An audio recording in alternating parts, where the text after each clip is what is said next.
우리는 지금까지 성령 충만한 삶에 대해서 배웠습니다. 성령 충만한 그리스도인의 가장 큰 특징은 일상생활 속에서 지속적으로 전도하는 것입니다. 전도 활동을 넘어서 복음을 드러내고 나타나는 삶으로 모든 그리스도인들은 도전을 받습니다.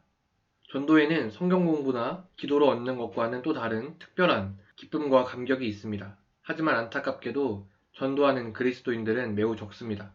저는 대학교 2학년 때 하나님의 마음을 모르겠다고 느꼈었어요. 예배를 드리고 찬양을 하고 기도를 해도 답답한 신앙생활을 해나갔었습니다. 그러다가 학교에서 전도 모임을 나갔는데 그 안에서 잃어버린 영혼들을 사랑하시고 그들을 안타까워하시고 아파하시는 하나님의 마음을 알게 되었습니다. 바로 그 전도 모임에서 나를 향한 또 세상을 향한 하나님의 마음을 경험하고 막혔던 것이 뚫린 것처럼 시원한 느낌이 들었었죠. 그동안 하나님의 마음을 알고 싶다고 기도했었던 것에 응답일 만큼의 기쁨이 있었습니다. 즉 전도의 자리는 예배의 자리입니다. 시원한 장소 편한 의자에서 십자가에 달리신 예수님의 마음을 얼마나 많이 느낄 수 있을까요? 어쩌면 우리가 가지고 있는 영적 무력감들은 우리가 예수님을 위해서 아무것도 하고 있지 않기 때문에 느끼는 것이라고 볼 수도 있겠습니다. 다시 말해 잃어버린 영혼을 향한 하나님이 아파하시는 마음이 고스란히 담겨있는 이 캠퍼스 전도의 현장이 예수님의 십자가에 담긴 마음을 가장 가까이에서 만날 수 있는 어느 곳에서도 느낄 수 없는 예배 시간이 된다는 것이죠. 그럼에도 불구하고 그리스도인들은 무능함과 무지함으로 전도를 하지 못합니다. 무능함은 성령의 지배를 받지 않고 풍성하고 승리하는 삶을 살지 못하고 있기 때문이고, 이 무지함은 효과적으로 복음이 필요한 자들에게 그리스도를 증거할 수 있는 방법을 모르고 있다는 것입니다. 우리는 성경의 가르침을 따를 때 효과적으로 복음을 전하고 복음이 필요한 자들에게 복음을 전할 수 있습니다. 효과적인 전도를 위한 6가지 원칙들을 알아볼 건데요. 그 중에 3가지는 준비 단계입니다.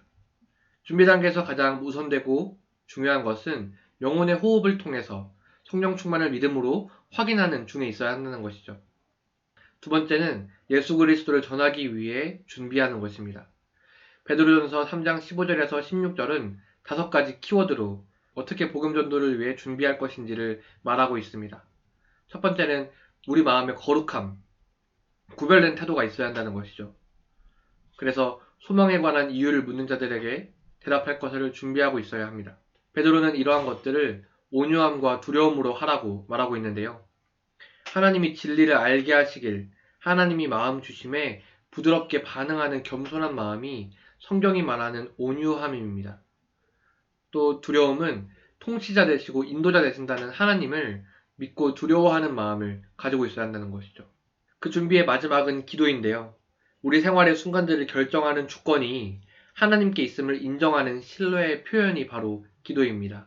전도를 통해 복음을 알게 될 영혼에게는 우리가 복음을 전하는 이 순간이 아주 작은 것에 불과합니다. 하지만 우리 작은 것에 순종하고 책임을 다함으로써 하나님의 그 크신 구원 계획에 동참할 수 있게 되는 것이죠. 그렇기 때문에 그 영혼을 위해 기도하고 하나님께 맡기는 것이 전도, 즉 하나님의 구원 사역의 시작이 됩니다. 그리고 3가지 실천점들은 가서 전하는 것으로 시작합니다. 늘 누군가에게 예수를 전할 수 있도록 해야 할 우선순위를 미리 정하십시오. 그리고 사람들이 당신에게 올 때까지 기다리지 말고 성령의 인도하심에 민감하게 반응하는 것이 필요합니다. 그 전도 대상자에게 가서는 예수 그리스도에 대해서만 말씀하십시오. 당신이 예수 그리스도에 대해 말하기 시작한다면 많은 사람들이 영적 필요가 있다는 것을 알게 될 것입니다. 저도 캠퍼스에서 많은 전도 활동을 하면서 많은 사람들을 만났을 때 그들이 가지고 있는 불안과 초조함 등의 영적 필요들이 있었어요. 그들은 만족을 누리고 싶어 하지만 모두가 다른 방향으로 만족을 누리고 싶어 합니다. 자기의 힘이 될 수도 있고 재능이나 학점이 될 수도 있고요. 자기가 가지고 있는 지식이 될 수도 있어요.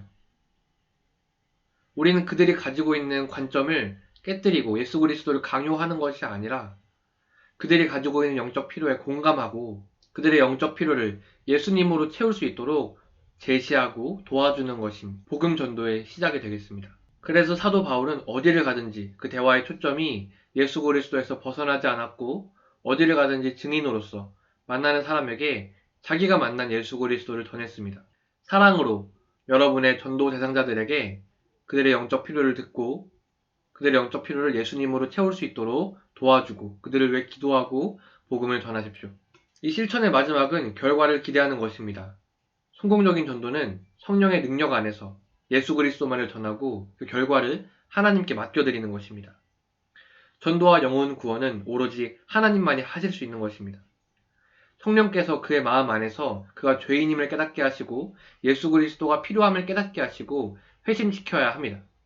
우리의 힘이나 우리의 말로는 절대로 그런 것들을 해낼 수 없습니다. 우리는 그저 순종해서 그 영혼에게 복음을 전해주고 하나님께서 그 마음을 움직이시기를 구해야 합니다. 때문에 그 영혼을 사랑하는 하나님의 마음을 가지는 것이 우리 전도의 최우선순위, 우리 신앙생활의 최우선순위가 되겠습니다. 이 시대 최고의 거짓말은 사람들이 하나님 알기를 싫어한다는 것입니다. 모든 사람들은 하나님을 갈망하고 있고 영적인 필요를 가지고 있습니다.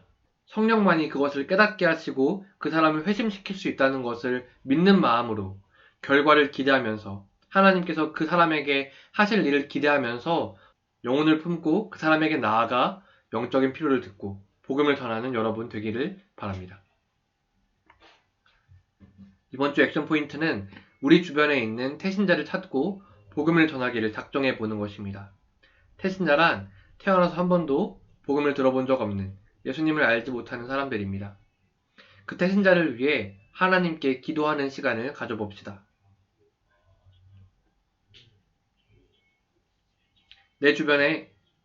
여러분의 주변 형제들과 나눠볼까요? 여러분의 주변 지체들과 나눠볼까요? 내 주변에 복음이 필요한 태신자가 있는지 나눠봅시다. 복음을 전하고 그 영혼을 위해 기도하는 것에 대한 어려움은 있는지 나눠보고 함께 서로를 위해 기도하면 좋겠습니다.